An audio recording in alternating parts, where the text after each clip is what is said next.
After Sunday's loss against the Philadelphia 76ers, we finally have a bit of good news as two young players find their way onto the Dallas Mavericks roster. We're going to break that down, who those guys are, what they bring to this Mavericks team, as well as we do have a small injury report, not really set in stone, but we got something ahead of tonight's game against the Indiana Pacers. But how's it going, everybody? My name is Marcel Martin. This is Mavs Digest, bringing you the latest news and everything Mavericks related. And before we get into today's video, 85.3% of you guys watching these videos are not subscribed. Make sure you hit that subscribe button. We're dropping videos left to right. We're dropping them every day back to back, and you don't want to miss out on a single thing we do. We're also on our way to 5,000 subs. The moment we get to 5,000 subs, I'm going to start going live for every Mavericks game. So in case you can't watch the games at home, you can watch me watch the games for you. I'll give you my live commentary, the play-by-play. Just make sure you subscribe if you're not already. But let's get into the video. The two guys that we want to talk about after Sunday's loss against the Philadelphia 76ers were AJ Lawson and Alex Fudge, where a few Dallas Mavericks moves since Sunday's loss against the Philadelphia 76ers were convert AJ Lawson from a two-way contract to a standard NBA contract and sign Alex Fudge from South Bay Lakers to a two-way contract, and they assigned Olivier Maxis Prosper to the G League, where I know a lot of fans might be upset by that news. I know Omax has a lot of fans amongst the Mavericks. I'm also a fan of Omax, so it's fine if he's still in the G League. Hopefully he can get a few call-ups while we still have a few games left in the season, about 20, 21 games. I like to see the man get some more run with the team. I like to see this team just use our young talent more and stop relying on some of our older guys' heavy minutes in games. I know a lot of people have been wanting more Jaden Hardy, maybe a little bit less of Josh Green, but I know that Omax and AJ Lawson, especially AJ Lawson, were names amongst the young guys that fans really want to see play more with the Dallas Mavericks and really want to see their numbers get called. And AJ Lawson, in the 28 games that he has played with us, not a whole lot of minutes in those 28 games. A lot of it was garbage time. But he averaged 3.8 points, 1.2 rebounds, 0.5 assists, shooting 47% from the floor, 32% from three, and 63% from the free throw line. He's a 6'6" shooting guard.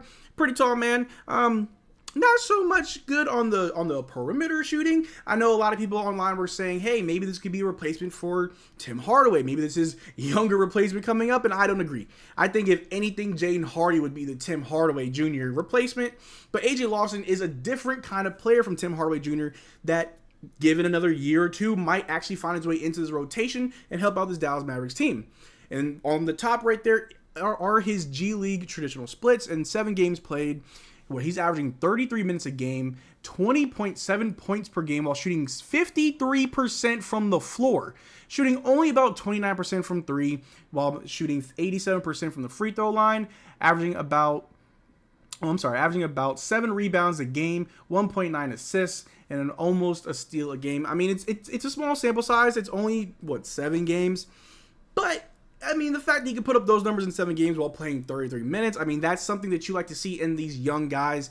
These young guys that just kind of go in the G League, and you kind of hope that they develop and they pan out and they turn out to be players that we can actually use on this roster. And AJ Lawson may just be that guy. And like I said earlier, I don't think he's going to be a replacement for Tim Hardaway Jr.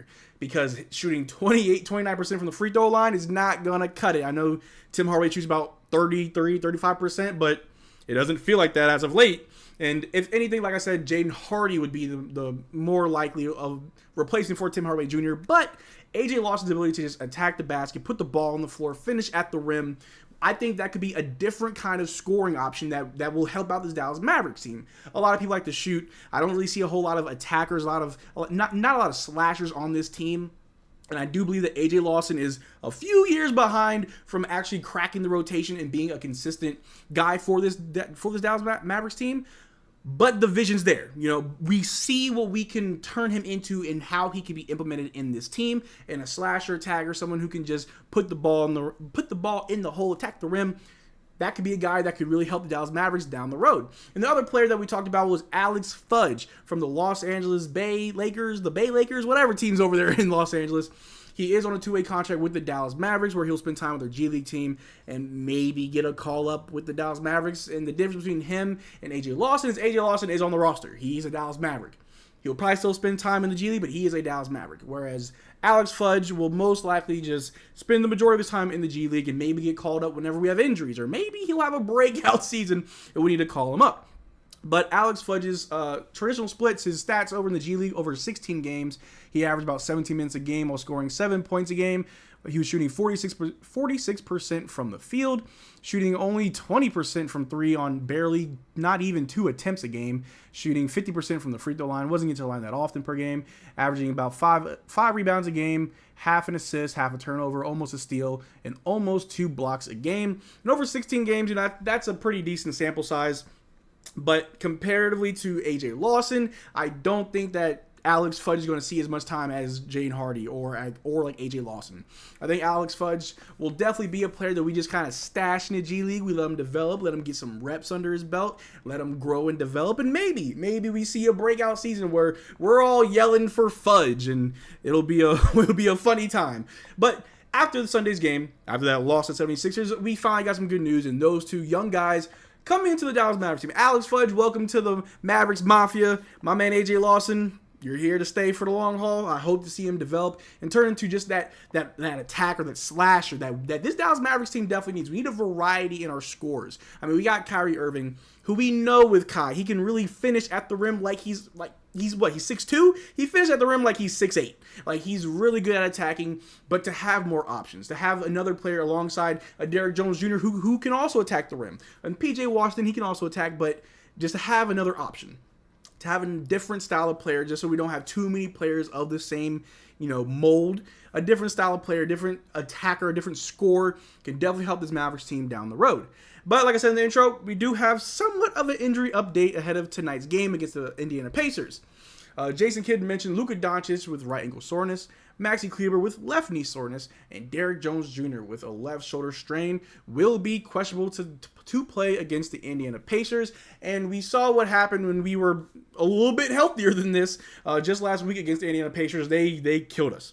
Beat us by like 22 points. The pace of the Pacers were just too much for this Mavericks team. We couldn't keep up. And if Luka Doncic is out, which I understand, I don't want Luka to play any unnecessary games. I don't want him to, injure himself any further where he will be out for a longer period of time. If we need to set him out, I get it. Maxi, he's been just banged up with his pinky toe, his knee now. He had a nasal fracture. Maxi's just getting hit. So he may or may not see the floor. And that may change our lineup a little bit, especially if we don't have Derrick Jones Jr., who had a great game against the Philadelphia 76ers. Dropped 21 points, was very efficient from the floor, played great defense. But let's just say those 3 guys are out. Kyrie Irving, Derrick Lively, Daniel Gafford, PJ Washington, Josh Green, especially Josh Green, will definitely have to step up for this Dallas Mavericks team. I'm hoping Tim Hardaway Jr. has a better game. We all know he's up and down, hot and cold. Hopefully this is a hot game for him. It's a much-needed dub. Like I said in the last video, we've only won 3 of our last 4 games, so we definitely need a change of pace. We definitely need something to just build up momentum as we just trudge along the rest of this regular season and hope to secure a play-in spot, maybe a playoff spot, but definitely a play-in spot, and just see how far this Dallas Mavericks team can go in the playoffs. But that's all I got for you guys today. Thank you for making this far to the video. Make sure you subscribe. We're on our way to 5K subs. And when we get to 5K subs, I'm going to go live for every single Dallas Mavericks game. As well as check out the link in the description below to our Discord. I get active in there during games, not during games. You can talk to me there about anything. And let me know if you're enjoying this new view. I got a new camera. It's a wider view. Do you like it? Bad quality, good quality? Let me know what you guys think in the comment section down below. But until next time, y'all take care. Peace.